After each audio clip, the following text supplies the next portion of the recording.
What's up, ladies and gentlemen of the internet? How are you guys doing?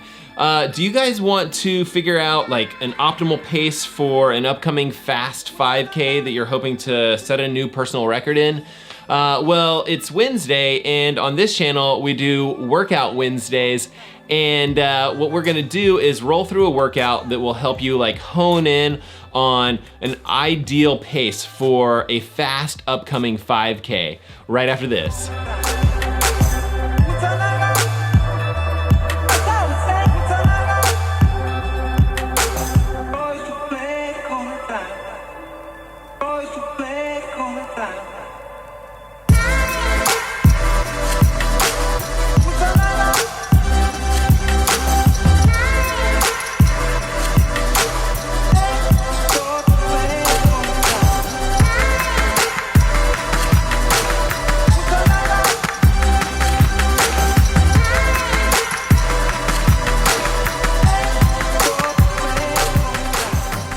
Okay, so in a recent video, I think maybe just a couple weeks back, we posted a video kind of talking about track workouts, like what is a track workout, how do people describe track workouts, and if you're not super familiar with track workouts and this is kind of like maybe one of your first ventures into doing track workouts, what I would suggest is kind of going back, I'll leave a link up here somewhere, just going back and taking a quick look at a video like that just to kind of give you an idea of what track workouts are and what you can expect when you do one.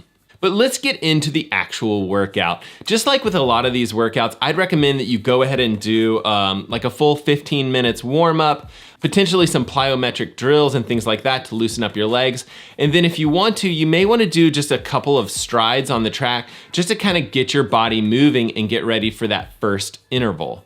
So the basics for this workout are 10 by 500 at your ideal 5K race pace. And the most interesting thing about this particular workout is that the recovery matters almost more than the actual like 500 itself. So when you finish a 500, you're gonna come around the turn and you actually have to cross the field to get back to the start to start your next interval. Now, for this particular workout, that jog across the field is pretty important. You actually wanna keep jogging and keep moving pretty quickly. Ideally, you're looking to get finished with one particular 500 and start the next interval within a minute.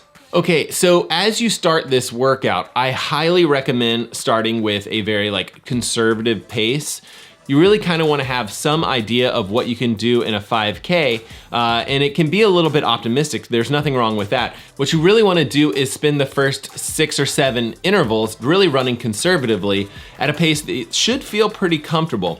Remember, as you finish that first 500, you're not stopping, you're jogging right back over to start the next one. So these first couple should not feel difficult at all. If they do feel difficult, you probably have picked the wrong interval pace. And if you've gone out too conservatively, that's okay too. You can feel free to hammer like the last 3 or 4 intervals like as fast as you want to. But keep in mind that the recovery period is pretty critical to the workout. Okay, so 500 meters is kind of a weird distance. You're starting at a normal place on the track, but you're finishing over in a weird spot. And for me, in my mind, like 500 meter splits don't really mean a whole lot. And so what I typically do is I pay pretty close attention to my 400 meter split, and then I just try to kind of maintain that pace kind of as I finish the 500.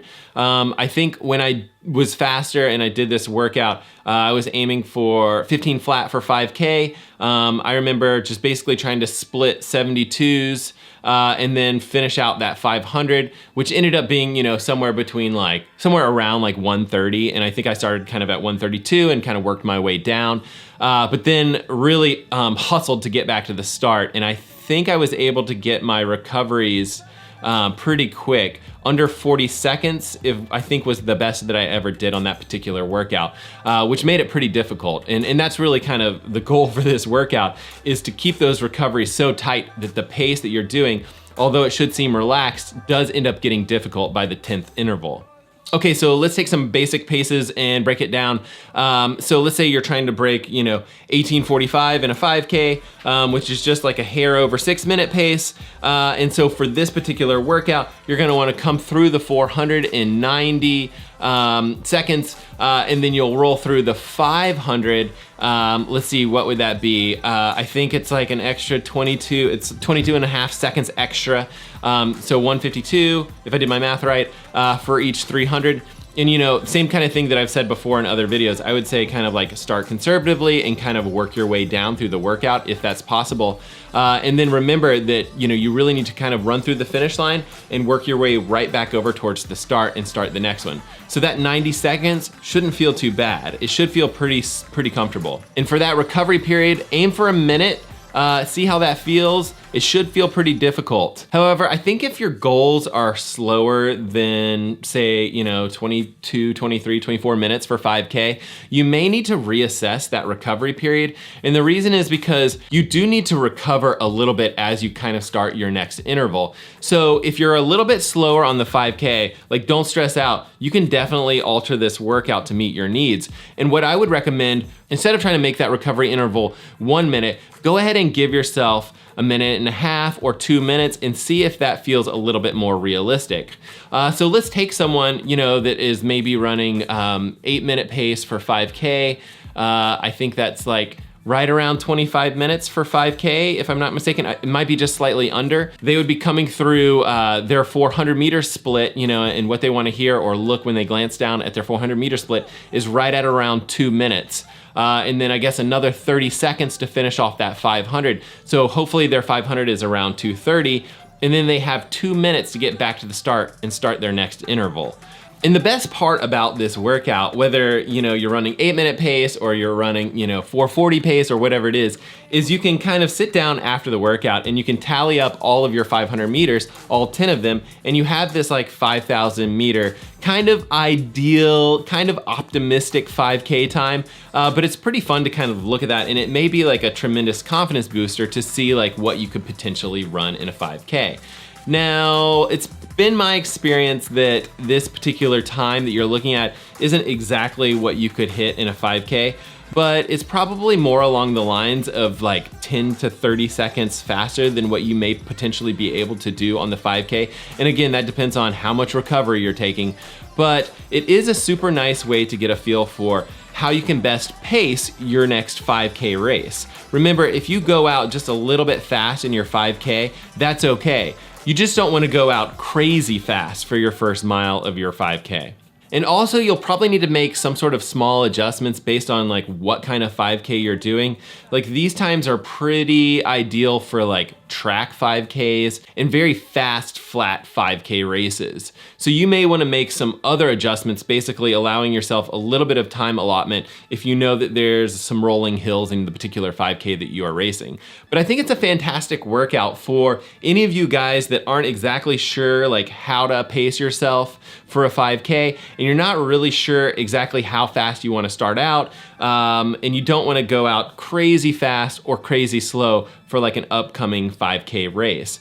And a workout like this potentially could help those of you guys that have a slightly unrealistic goal for a 5K. If you get into this type of workout and you're 4 or 5 intervals into the workout and you're absolutely cooked and your recovery times start to slip, then maybe the pace that you have in mind isn't realistic at this particular point in time. Now, that's not to say that you might be able to do something like that 3 to 6 months from now, but this is a great workout to kind of give you a feel for what potentially you could do in a 5K. And it's a great workout also to kind of see progress. You may want to do this workout at the beginning of the season, the middle of the season, and at the end of the season to kind of track progress on how you're progressing on some of those faster interval workouts. I think I first read about this workout in a book called Running Tough by Michael Sandrock.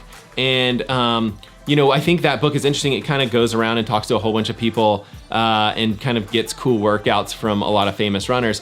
But this particular workout came from Boulder, and I think I've seen other people do it as well. But I would probably credit it to like Mark Wetmore or someone over in Boulder, Colorado, who did this with his collegiate athletes to try to help predict kind of like what they could potentially hope for maybe when they come down from altitude and they race at sea level. So take this workout and adjust it as necessary. I guess with all of my like Wednesday workout videos, you know, feel free to take these workouts, adjust them, and report back to me, comment below, let me know how these workouts have gone for you guys, because I absolutely love to hear how you guys are doing with these. All right, guys, if you guys are into this sort of thing, and that would be like swimming, biking, or running, you know, consider subscribing to these videos. There's a little subscribe button down below here somewhere. There's also like a notification bell, and that's typically in the top corner up here. It just allows you to be notified of whenever I post new videos. And I'm trying to post videos about once a week,